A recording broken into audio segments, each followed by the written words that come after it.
Have you ever worked on something for a really long time? You put a lot of effort into it and it never came about?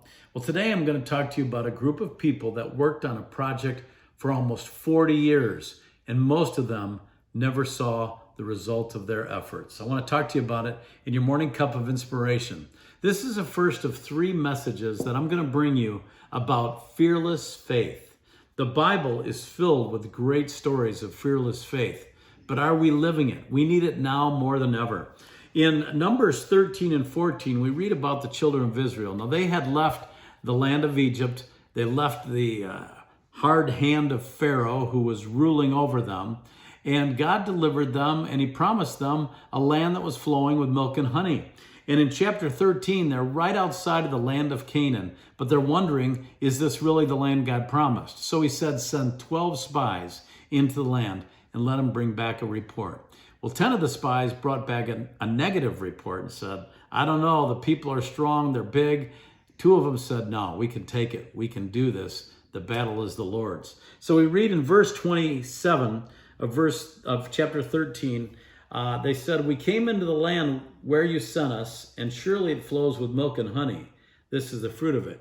Nevertheless, that's a big word, because they said, nevertheless, the people are strong that dwell in the land. The cities are walled and very great. And we even saw the children of Anak there. They were afraid. They said, yeah, it's flowing with milk and honey, but boy, these people are big. Well, down in verse 30, Caleb said, let's go up at once and possess it, for we are well able to overcome it. But in verse 33, the other 10 again said, we saw giants, the sons of Anak, which come of the giants, and we were in our own sight as grasshoppers. And so we were in their sight. You see, they weren't seen through God's eyes.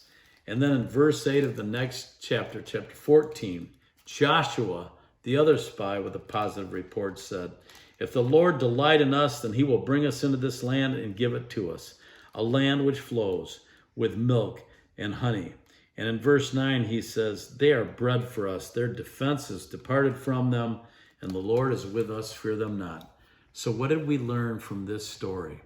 Because the people then went in and possessed the land. But you know what? Of the tens of thousands who left Egypt, only 2 were able to live in that land. And that was Joshua and that was Caleb. So keep your focus on the Lord. You need to believe his promises and hold on to his promise that he will come through. Don't see yourself as the world sees it or even as you see yourself. Look at yourself through the eyes of God. He sees you as a mighty warrior. And 3, hold on to your faith fearlessly. I hope that inspires you, and I'll see you soon for another morning cup of inspiration.